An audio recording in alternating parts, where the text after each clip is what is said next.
Senator Imee wants the Bureau of Customs to help students struggling with distance learning. Marcos urges the agency to donate confiscated gadgets to students if these are unclaimed by importers. We now go above and beyond the headlines with Senator Imee.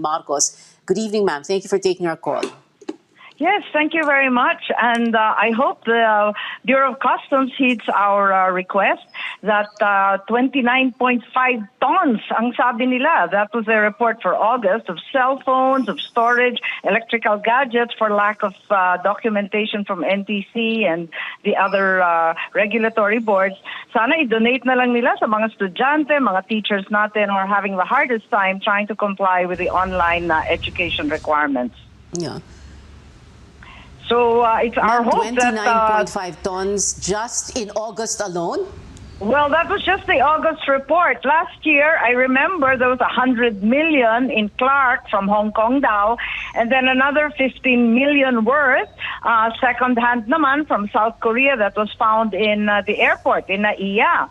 So if you consider that the average family with 3 kids needs to buy a second-hand laptop, sabihin natin 4,000 to 10,000, 2 kids will have one each, the other one will share with the internet connection, 25,000. Who has 25,000 lying around na kayang-kayang bumili ng 25 mil?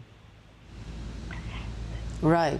Well, kanina lamang, meron na nga tayong report from George Cahiles about how life has been very difficult in the last 6 months for many poor families. One of the jeepney drivers was complaining, was saying that his children were telling him that they need gadgets for school and he can't give them any. And this is a very timely call of yours for the Bureau of Customs. But have you reached out to anyone in the Bureau of Customs and asked them why they need to destroy them and, not just donate them? And ano ba yung pwedeng paraan, proseso para ganito na lang ang gagawin natin, hindi yung sisirain na lang yung mga gadget? What do we need to do? Have you looked into that? What do we need to do so that we can just donate that to kids? I've actually got some experience with that because right here in Cagayan, as you know, in CESA, the port, there were smuggled luxury vehicles. At ang ginagawa nila, ini-smash nila, di ba? May car smashing event sila. I told them, rather than smashing it, why don't you donate it to the police who need patrol cars and everyone else who needs vans in the hospitals and so on.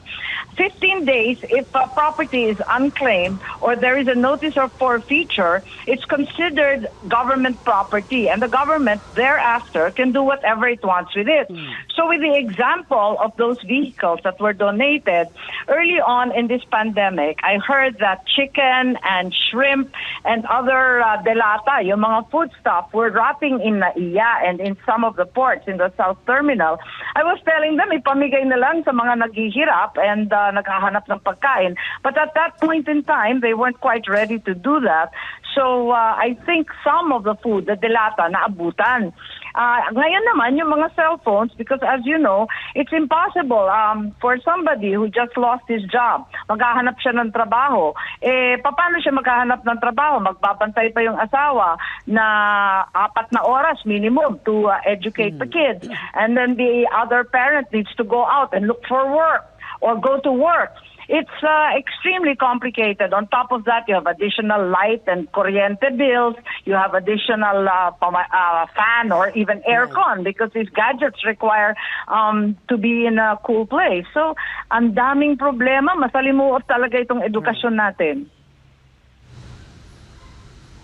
And there's just 2 weeks to go before October 5 when it's the first day of classes for public schools. Well, Senator Imee, thank you very much for taking our call this evening. Salamat sa'yo.